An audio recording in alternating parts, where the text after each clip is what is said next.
All right, this is one of my favorites. And I know you were standing right there while I talked about the aftercare instructions. Did you hear them? Yes, I did. Okay. I've had it before. All I don't know right. how recently. So my henna is mixed with lemon juice, lavender oil, and tea tree oil. Okay. And anytime you have henna done, ideally your henna artist is the one who mixed it. Mm-hmm. That way you know you're getting something safe and natural.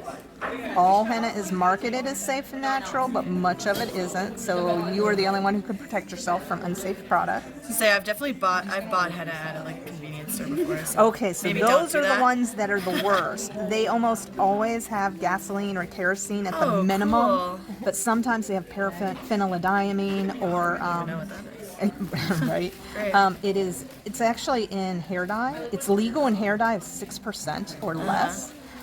They're actually trying to make it illegal because of it's problematic. What does it do?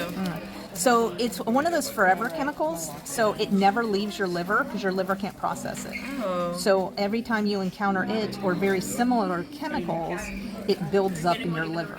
So you always I want probably to have be some in there from that henna then. Well, you may have gotten lucky and gotten a safe product. Was it frozen? No. Okay, probably not then. But it may have just been gasoline or benzene, so count your blessings. But since you have had Good it, to know, it's though. it's even more important to make sure that you are always getting safe henna Yeah. because of that buildup. Yeah, I was in high school when I did that. Yeah, So I don't think I would do that now. it's something that why wouldn't you? It's being sold. Right. You're going to assume it's safe, and people who Yeah. sell it, they aren't being malicious about it. Right. They just don't understand that it's dangerous because it was sold to them as safe as well. So they're like, yeah, it's Yeah. safe. So that's kind of the nature of it. So I never assume somebody's being malicious. Right.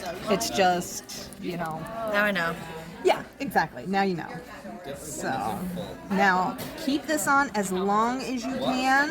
And remember, one of the most important things is when you finally take this off, don't be alarmed. It's going to start off late. It will take 2 to 3 days to come up to natural or to the red-brown color. Okay. That is your mark of safe natural henna. Will always take time to develop. Will always end up being that red-brown color. Mm-hmm. It's never ever going to be black, and it's never going to be full color right away. Gotcha. Okay?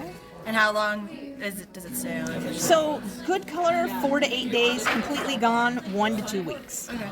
Yeah, I'm just wondering. there we are. It's beautiful. Thank you You're so welcome. much. Enjoy it.